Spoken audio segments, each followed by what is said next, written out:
Asante sana, pole ya wote. Asante. Mheshimiwa Ndumbaro, Mheshimiwa Jenista ni mbunge ambaye kutoka naye mkoa mmoja, ni dada yako kama Songea alivyokuwa mama yetu, dada yetu. Nataka tutujue kwa kifupi ambavyo unavyomuelewa Mheshimiwa marehemu Jenista. Mheshimiwa Jenista kwa ufupi sana, mimi ni dada yangu. Alikuwa mbunge mwenzangu, alikuwa waziri mwenzangu, lakini alikuwa mbunge jirani, tukipakana mipaka kabisa. Yani kutoka kwenye jimbo la Songea mjini unaingia jimbo la Peramiho, umbali ambao takriban kilomita 25-30. Tukimwelezea Mheshimiwa marehemu Jenista Joakim Mhagama, naweza nikasema ni mtu ambaye kwanza alilelewa vema na wazazi wake katika maadili ya Kiafrika, maadili ya Kingoni, maadili ya Kitanzania na maadili ya kidini ya Kikanisa Katoliki. Mheshimiwa Jenista ni muumini kweli kweli wa Ukristo, hasa wa Katoliki. Mheshimiwa Jenista ni mchapakazi.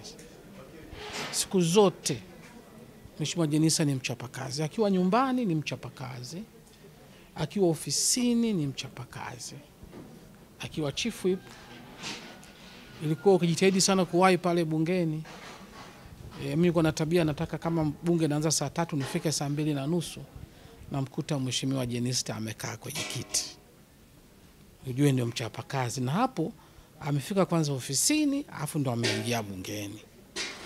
Lakini Mheshimiwa Jenista ni mwanasiasa kweli kweli.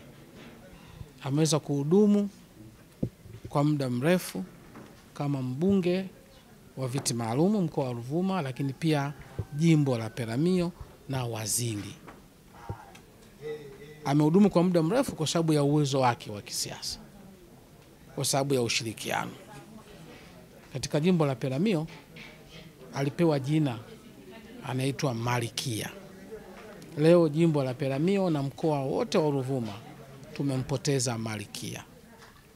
Kinachouma, tumempoteza ghafla sana. Sasa mpaka jana hali yake ilikuwa nzuri, ameongea na watu, imebadilika mapema asubuhi ya leo na tumempoteza. Kifo cha ghafla kinauma. Mimi nimepoteza dada, nimepoteza mbunge mwenzangu, nimempoteza mbunge jirani, nimempoteza aliyokuwa waziri mwenzangu. Kwangu mimi na wabunge wote wa mkoa wa Ruvuma ni pigo kubwa sana. Kwa wabunge wote wa Jamhuri ya Muungano wa Tanzania ni pigo kubwa sana. Na hapo niko na wabunge wenzangu wengine wawili, jumla tuko watatu. Mheshimiwa Mbunda wa Mbinga mjini pamoja na Mheshimiwa Mariam Nyoka, mbunge wa viti maalum, sote tuko hapa.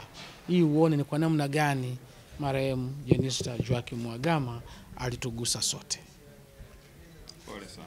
Asante sana. ST Bongo, nyumbani kwanza.